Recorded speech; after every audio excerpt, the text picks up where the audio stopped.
The knock did not sound like a knock at all. It was softer, uneven, almost afraid of making noise, as if whoever stood on the other side of the door knew the night was already too heavy to disturb. Outside, rain pressed against the streetlights, and the hour had slipped past midnight, that fragile time when the world feels empty and every sound carries weight. Inside the quiet house, a man who owned more than he could ever count paused mid-step, unaware that the next few moments would undo years of carefully built distance between his heart and the rest of the world. Before the story pulls you deeper into this night, take a moment. If you believe in kindness, in second chances, and in the idea that even the smallest acts can change lives, please like this video, share it with someone who needs hope, leave a comment, and subscribe to the channel. Your support keeps stories like this alive. He had moved into the neighborhood for silence. That was the lie he told himself. After decades of boardrooms, acquisitions, hostile takeovers, and applause that never reached his soul, he wanted anonymity. The house next door to the old brick apartment building was modest by his standards, but it sat on a quiet street, with trees that leaned toward each other like tired friends. No one here knew he was a CEO whose name appeared in financial headlines. To them, he was just another man who kept his curtains drawn and his lights dim. That was exactly how he wanted it. The knock came again, hesitant and uneven, and something about it stirred a memory he could not place. He walked toward the door, every instinct telling him it was too late, too strange, too risky. But the sound followed him, persistent in its vulnerability. When he opened the door, the night air rushed in, cold and wet, carrying with it the smell of rain and fear. Standing there was a little girl, no older than 7, her hair damp, her clothes too thin for the weather. Her eyes were wide, not with mischief, but with a quiet desperation that made his chest tighten. Behind her, the dim hallway of the apartment building flickered with a faulty light. Somewhere upstairs, a door hung broken, splintered at the edges, refusing to close. The girl did not cry. She did not beg. She simply stood there, small hands clenched, as if holding herself together, carrying a fear far too big for her size. The man understood, without words, that she had been sent because her mother was too afraid to come herself. He led her inside, wrapping her in a towel and guiding her to the couch. The house felt different instantly, as if the walls themselves were startled by the presence of something pure and urgent.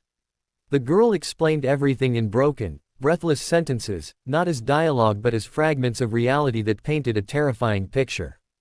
The door to their apartment had been damaged earlier that evening during an argument with someone who had since left, but the fear had stayed behind. Her mother was shaking, unable to sleep, certain that the night would bring danger back with it. They had no money for repairs, no one to call, and the little girl had remembered the quiet man next door who sometimes nodded politely when they passed on the stairs. The CEO stood there, listening, feeling something crack open inside him. He had spent his life solving problems with money, delegating discomfort, and insulating himself from need. But this was not a problem he could hand off. This was fear, raw and immediate, standing barefoot on his rug. He grabbed his coat and tools without hesitation, surprising himself with the speed of his decision. They walked back into the rain together, the little girl clutching the edge of his sleeve like a lifeline. The apartment was small, worn down by years of struggle, but meticulously clean, as if order was the only defense against chaos. The mother stood near the broken door, eyes rimmed red, shoulders tense, expecting judgment or refusal. Instead, she watched a stranger kneel on the floor and examine the damage with focused calm.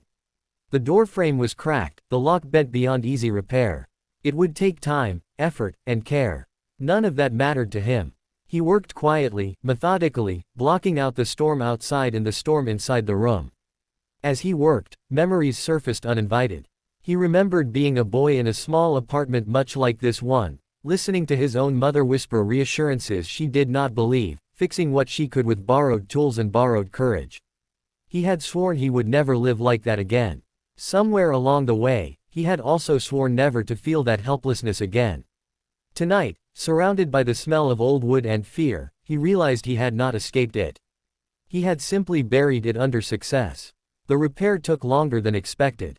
The rain grew heavier, and the hallway light finally gave up, plunging the space into shadow. The little girl sat on the couch, watching every movement with intense concentration, as if each turn of the screwdriver stitched safety back into her world. When the door finally closed properly, locking with a solid, reassuring click, the sound echoed louder than it should have. It was not just a door closing. It was fear being held at bay, if only for one night. He did not leave right away. He checked the windows, reinforced the frame, and showed the mother how to secure it further. He spoke gently, without superiority, without pity. When he finally stepped back into the rain, something inside him felt lighter and heavier at the same time.